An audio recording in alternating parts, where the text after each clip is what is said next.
この番組はご覧のスポンサーの提供でお送りします。 Halo guys, selamat datang kembali di channel Kotak Anime. Jadi di video kali ini aku akan membahas kelanjutan alur cerita Solo Leveling. Nah, bagi kamu yang gak suka spoiler boleh di skip aja. Bagi yang suka jangan lupa dukung aku dengan like and subscribe agar aku semakin semangat update alur selanjutnya. Cerita berlanjut di sekolah di mana gerbang double dungeon telah muncul. Lalu seorang wanita mengarahkan Jincul ke arah gerbangnya berada. Dan Jincul berpikir bahwa dia telah membawa 7 hunter elit dari asosiasi. Meskipun tidak banyak membantu Sung Jinwo, tetapi ini untuk berjaga-jaga saja.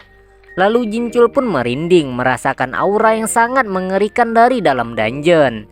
Jincul pun bertanya tekanan apakah ini, dan bertanya apakah yang lain tidak merasakannya.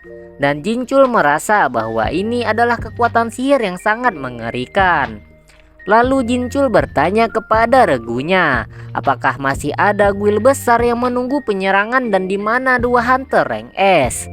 Regunya menjawab bahwa Choi Jong-in dan Chehe-in sedang melakukan penyerangan dan hunter guild masih menunggu penyerangan.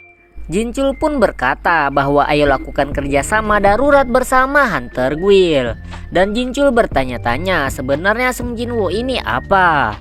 Sementara itu di dalam dungeon, Jinwo melihat sayap arsitek itu berubah menjadi tangan. Lalu tanpa Jinwo sadari, arsitek sistem telah berada di depannya dan menyerangnya.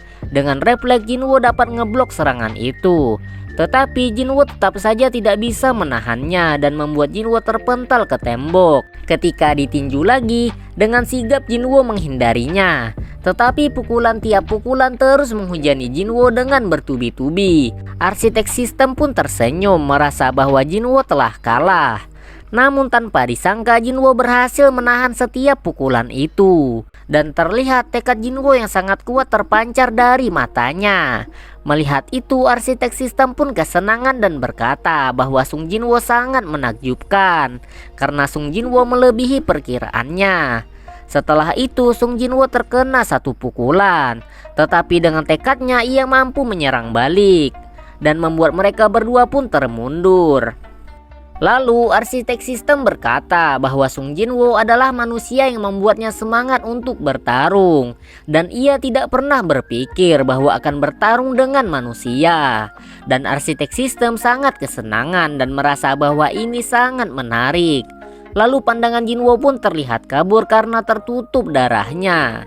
Dan Jinwo berpikir bahwa dia adalah orang yang mengundangnya ke sini setelah dia naik level 101. Dan Jinwo yakin bahwa arsitek sistem merasa bahwa dia lebih kuat dari Jinwo. Tetapi menurut Jinwo bahwa dia masih memiliki peluang untuk menang. Dan Jinwo berkata bahwa dia masih memiliki banyak pertanyaan. Jinwo pun bertanya apa alasan arsitek sistem merancang sistemnya, dan apa alasan dia memilih Jinwo, dan apa alasan tentang kejadian yang telah mengguncang dunia ini. Lalu arsitek sistem pun kembali menyerang Jinwo sambil mengatakan apakah Jinwo ingin tahu jawabannya. Jinwo pun menyerang balik dan Jinwo berpikir bahwa pertarungan jarak dekat sangat merugikannya. Dan Jinwo menggunakan skill Monarch Authority dan berencana melakukan pertarungan hit and run. Tetapi arsitek sistem juga menggunakan skill yang sama dengan Jinwo dan benturan energi sihir pun terlihat. Jinwo pun terkejut melihat arsitek sistem bisa menggunakan skill yang sama dengan dirinya. Dengan begini maka pertarungan jarak jauh juga tidak berguna. Lalu arsitek sistem berkata bahwa tidak peduli nantinya Jinwo terbunuh atau berhasil bertahan hidup. Karena pada akhirnya Jinwo pasti akan mengetahui jawaban yang selama ini Jinwo cari. Lalu beberapa senjata terbang dan mendekat ke arah arsitek sistem. Dan semua senjata itu akan digunakan arsitek sistem untuk menyerang Jinwo. Lalu Jinwo bertanya lagi, bagaimana arsitek sistem merancang semua ini dan kenapa dia memberi Jinwo kekuatan ini. Lalu arsitek sistem menegaskan bahwa dia tidak memilih Jinwo, tetapi dia menentangnya. Dan dia cuma menjalankan apa yang telah dirancang player building system demi satu tujuan itu. Dan rancangannya sangatlah sempurna. Lalu Jinwo melihat waktunya tersisa 6 menit dan Jinwo harus mengalahkannya secepatnya. Lalu arsitek sistem kembali menyerang Jinwo dan berkata bahwa dia akan serius di menit-menit akhir dan menyerang Jinwo dengan semua senjatanya. Berbagai macam senjata menghujani Jinwo dengan serangan yang mematikan. Tetapi serangan itu bisa Jinwo hindari. Dan Jinwo merasakan bahwa indera seluruh tubuhnya menjadi sangat kuat. Dan Jinwo bisa melihat pedang, tombak, kapak, sabit, dan semua serangan itu bisa Jinwo lihat dan rasakan. Melihat Jinwo yang bisa menghindari semua serangannya, arsitek sistem pun terkejut karena dia sudah menggunakan seluruh kekuatannya, tetapi Jinwo bisa menghindarinya. Dan arsitek sistem semakin terkejut karena pergerakan Jinwo sangatlah cepat. Tanpa sadar, tangan arsitek sistem pun telah melayang putus dari badannya. Setelah itu, arsitek sistem terlihat kesakitan dan arsitek sistem juga berkata bahwa di tubuh palsunya ini bisa memberikannya rasa sakit. Lalu arsitek sistem pun menyadari alasan sang Shadow Monarch memilih Sung Jinwo sebagai penerusnya. Dan waktu Jinwo tersisa 3 menit.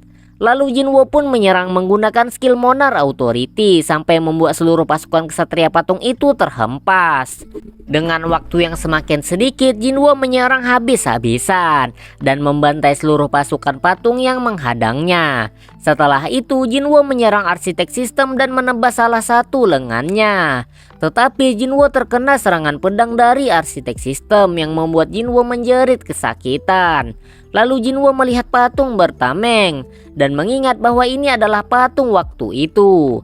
Lantas Jinwo langsung menyerang patung bertameng itu sampai kepalanya hancur. Setelah itu Jinwo menyerang arsitek sistem dan arsitek sistem membalas serangan Jinwo. Tetapi Jinwo dengan mudah menebas semua lengan arsitek sistem dan arsitek sistem pun terhempas ke lantai kuil Kartenon. Dan Jinwo menghunuskan belatinya ke arah leher arsitek sistem. Dengan itu arsitek sistem berkata bahwa dia telah kalah dan ujian pun telah berakhir. Setelah dikalahkan Jinwo, arsitek sistem menunjuk Jinwo dan berkata bahwa jawabannya ada di dalam Jinwo sendiri. Jinwo pun kebingungan. Lalu muncul notifikasi, data yang tersimpan di dalam ingatan akan dibuka. Apakah Anda menerimanya? Dan itu adalah pilihan yang diberikan oleh arsitek sistem. Dan Jinwo pun mengatakan bahwa ia menerimanya.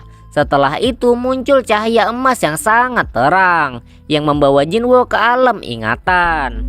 Dan di sana Jinwo melayang di atas dataran peperangan. Dan Jinwo pun terkejut karena melihat banyak monster di sini. Dan para monster itu terlihat seperti memandang sesuatu. Jinwo pun berpikir apa yang sebenarnya mereka lihat. Lalu setelah Jinwo melihatnya, Jinwo pun terkejut.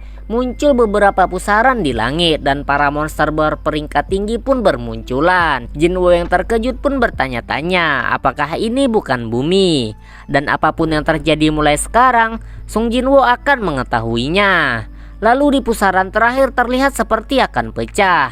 Dan muncullah kesatria-kesatria perak yang memiliki sayap. Lalu trompet perang pun berbunyi. Dan para monster dan pasukan bersayap pun berperang membunuh satu sama lain. Suara dentangan pedang dan hancurnya baju zirah seakan menulikan telinga orang yang mendengarnya. Pasukan perak sangatlah kuat dan pembasmian para monster tidak bisa dielakkan. Prajurit perak yang tadinya menghajar para monster tanpa henti mulai berhenti satu persatu. Lalu muncullah sosok kesatria berwarna hitam dan berkata, "Bangkitlah." Kesatria itu pun menggunakan skill Monarch Territory dan Shadow Extraction. Setelah itu seluruh dataran diselimuti aura berwarna hitam. Dan para monster yang telah gugur tadi mulai berhidupan kembali menjadi pasukan Shadow. Jinwo pun terkejut melihat itu dan bertanya apakah dia sang Shadow Monarch. Melihat itu semua, Jinwo menyadari bahwa itu jumlah yang sangat besar. Dan Jinwo juga mengetahui bahwa dia tidak sebanding dengan Shadow Monarch. Dan para monster yang sudah berubah menjadi pasukan Shadow kembali menunjukkan taringnya dan menyerang pasukan perak bersayap itu.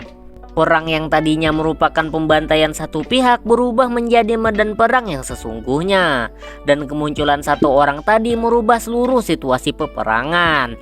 Sang Shadow Monarch pun menaiki kudanya dan menyerang pasukan perak, dan perlahan para pasukan perak bersayap pun mulai gugur satu persatu. Jinwo pun semakin tercengang melihat itu. Dan di sisi lain di dalam kuil Kartenon, Choi Jong In dan yang lainnya memasuki kuil Kartenon. Di depan gerbang kuil Kartenon, Chehe In pun berpikir jika kekuatan ini bukan milik Sung Jinwo, jadi sebenarnya kekuatan mengerikan itu milik siapa? Jinchul pun berpikir dan mengingat bahwa sebelumnya Jinwo pernah mengatakan bahwa dia bukanlah orang yang menyelesaikan double dungeon. Tetapi kenapa Jinwo kembali lagi ke sini? Dan Jinchul merasa bahwa semua ini bukanlah kebetulan. Lalu gerbang kuil Kartenon pun terbuka. Setelah itu mereka pun terkejut melihat di dalam kuil banyak patung yang sudah hancur berserakan. Dan mereka bertanya-tanya, sebenarnya ini tempat apa? Lalu terdengarlah suara yang mengatakan bahwa dia tidak mengingat bahwa pernah mengundang manusia. Dan arsitek sistem pun muncul di depan Jinchul dan yang lainnya. Para hunter pun terkejut bahwa monster itu berbicara dengan bahasa yang mereka pahami, atau bisa kita bilang berbicara berbahasa manusia. Lalu arsitek sistem pun menyuruh para hunter untuk diam karena bisa mengganggu tidur sang raja. Mereka pun serentak melihat ke arah Sung Jinwo yang sedang mematung di tengah kuil Kartenon. Mereka pun bertanya-tanya, sedang apa Sung Jinwo berada di sana? Tanpa mereka sadari, mereka pun tertebas. Dan beberapa di antara mereka telah mati ditebas oleh arsitek sistem. Dan arsitek sistem berkata bahwa manusia yang kuat seperti kalian akan menjadi persembahan yang layak untuk sang raja. Terima kasih telah menonton video ini ya. Jangan lupa klik tombol like, comment, and subscribe, and see you the next video. Bye bye.